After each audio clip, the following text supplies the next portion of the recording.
First and foremost, I want to thank everyone for coming. We are here in Lordstown, Ohio. My name is Steve Burns. I'm the CEO of Lordstown Motors, and we are in our factory in Lordstown, Ohio.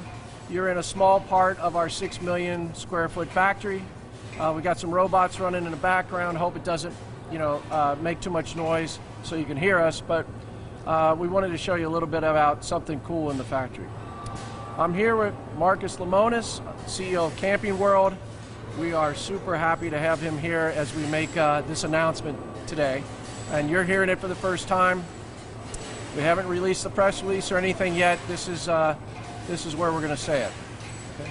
So we are in the electric truck business. Lordstown Motors, our goal is to come out with the world's first full-size electric truck. We cater mostly to fleets, right?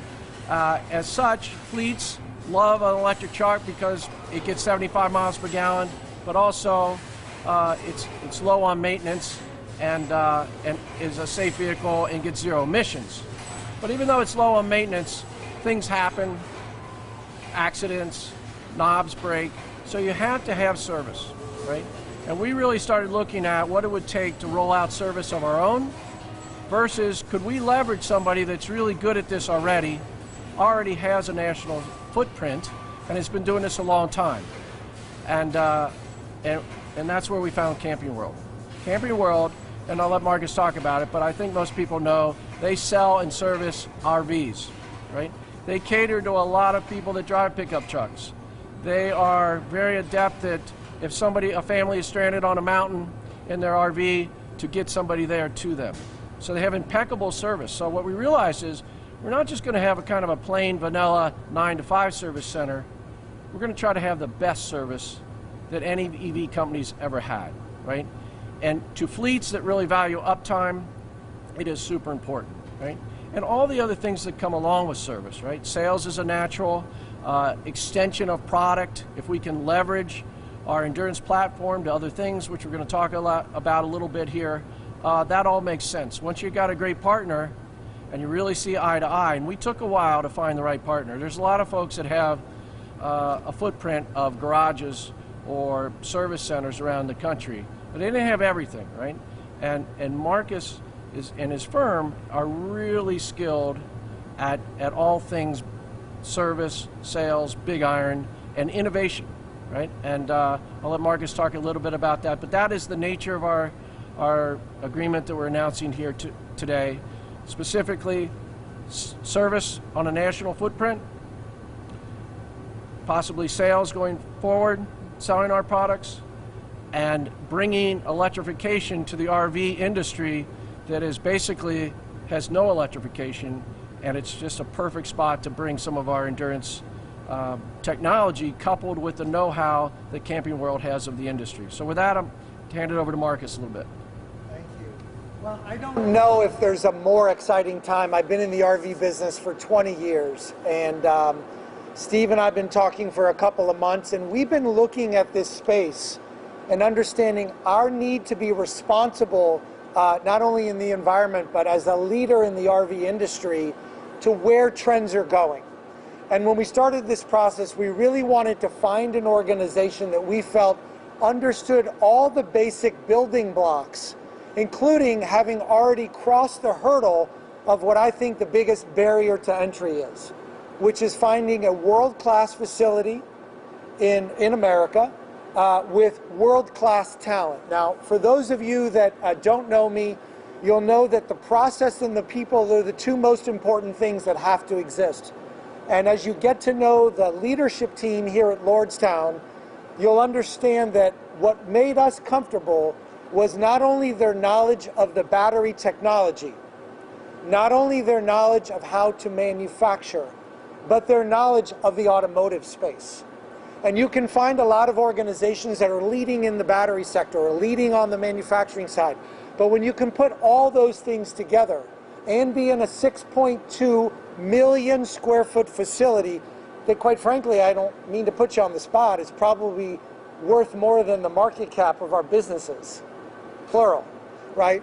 And for us, I think when Steve and I first sat down, we both agreed that it's easy to roll out the circus to tell everybody what you're going to sell. But we both agreed that it was important for consumers, both on the commercial side and potentially one day on the retail side, to understand how their purchase is going to be supported. So across our 170 locations, our almost 2,000 service bays, our 400-seat call center, our nationwide roadside assistance program, our 4 distribution centers that allow parts and pieces to move around the country, and the balance of our organization, we felt that our infrastructure would help Steve and Lordstown Motors realize that the sale would be supported before the sale even happened. And that was important to us. What was really important to our company, in addition to supporting that for Lordstown, was how we as the leader in the space, along with our manufacturers like Thor and Forest River, would participate in electrifying RVs across America. Now, the easy first step for people to get in their brain is that you're going to see a giant motorhome roll down the line. But the reality of it is that our industry is 90% towable, like what you see here in a fifth wheel, 10% motorized. Our goal, and Steve's and mine and the rest of the leadership team, is to make sure that the electrification of RVs doesn't start or stop with anything. It's the entire gamut. And so whether it's figuring out the appropriate battery pack that allows this travel trailer to be off-grid anywhere in America, to not rely on a generator that creates a lot of noise and a lot of emissions, to all the way up to a motorized unit that some of you have seen me drive on the Endurance platform. We want to make sure, though, that as we go through that process, we're setting realistic expectations.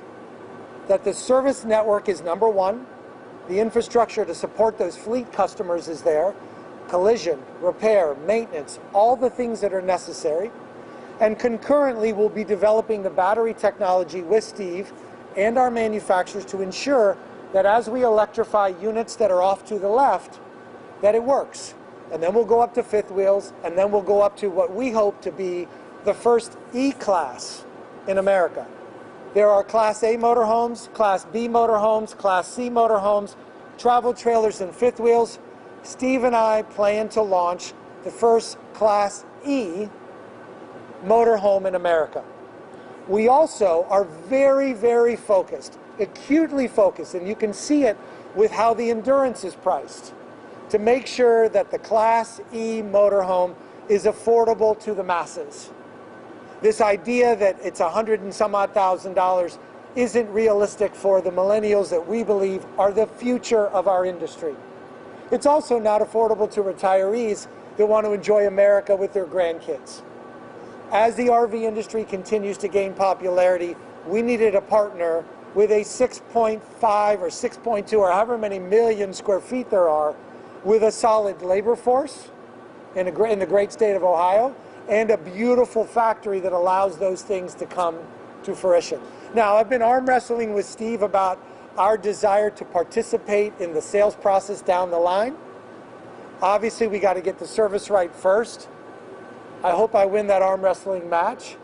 But before we even think about selling to the consumer, we got to take care of the fleet customer with all your backlog. We got to get the RVs electrified, and we have to ensure that we're making great quality products in the great state of Ohio, right here in Lordstown. Funny little story. My name is Marcus Lemonis, for those of you that don't know. But the original Mark Lemonis worked in this factory making Cavaliers. He actually lives right here in Ohio. And Lordstown is familiar to me because I spent my summers growing up in Camel, Ohio, which is not that far from here. And my cousin used to take me out at night to the Canfield Fair after he would get off his line making Cavaliers or whatever else he made here. So it's a bit of a full circle to come back to the town where my parents grew up, to see this factory revived by what I would consider an American pioneer in Steve, and to be led with management, with a management team that understands how to make things, not just talk about making things. That's it. Who's fired up? I'm fired up. Let's get excited. It's a big deal.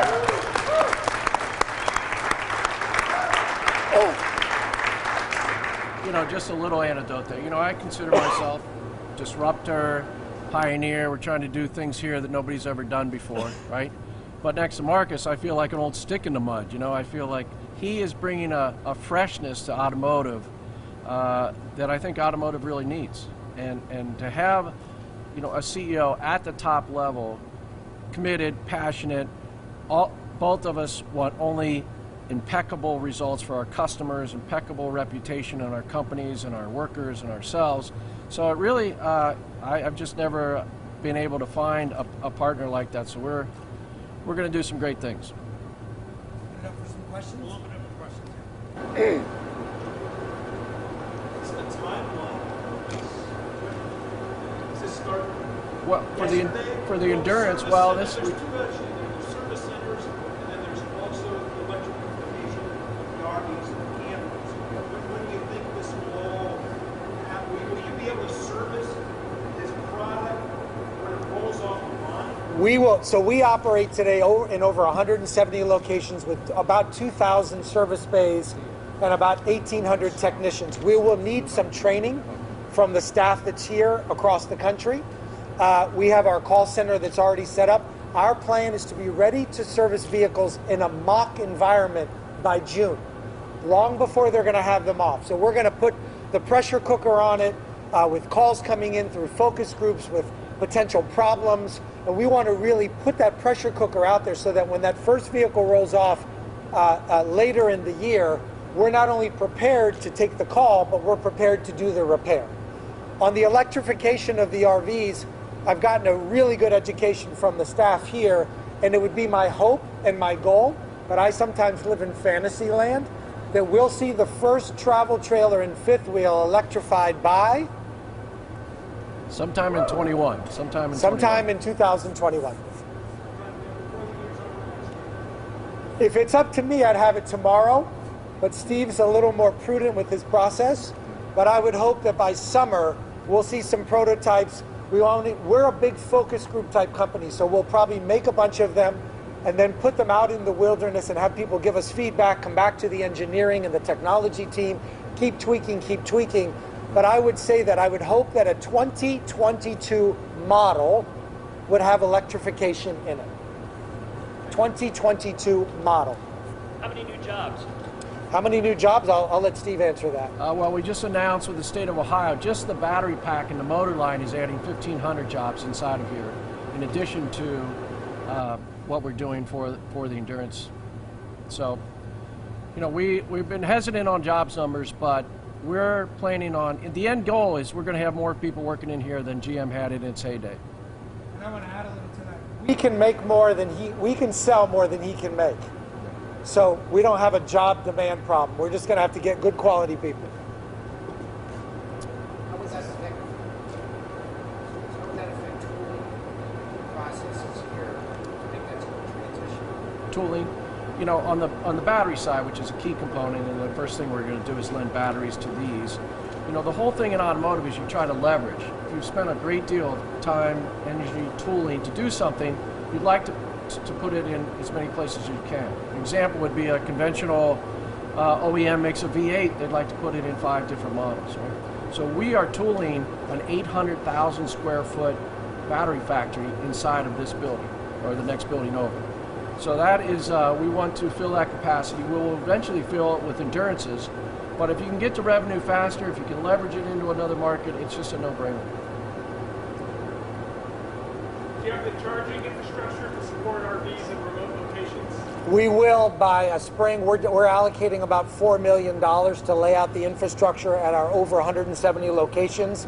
We also will be working with our 2,000 plus Good Sam parks to make those charging stations available for them.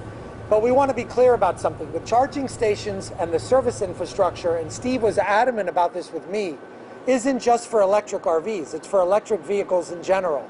And he was really focused on, I think he did a good job of getting me over the hump, about us providing a national infrastructure for the adoptability of electric RVs. Not just for our company, not just for his company, but for everybody. And so I know there's a couple of companies that we'll be working with that will lay out the grid, but we have the real estate. And the one nice thing about our locations is they're typically right on big highways. And so whether it's I-77 or I-95, we believe we have the right locations for big and small vehicles to come in.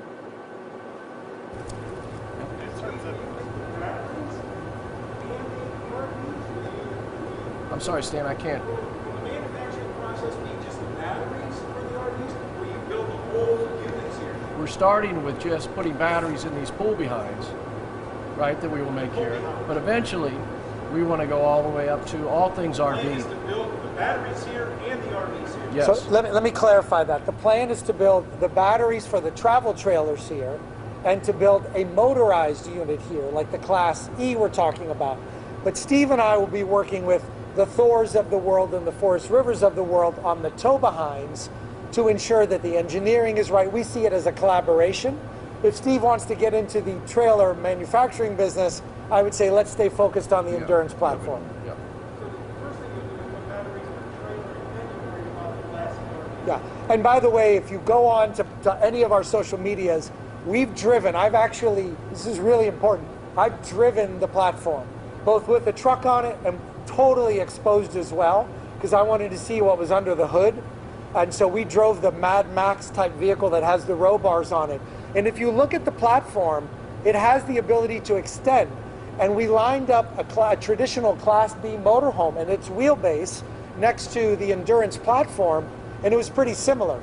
Now you're talking about building the box on top of it and talking about retrofitting it with cabinetry and plumbing, and we're already in the furniture business. So it's a parts and pieces accumulation business more than anything.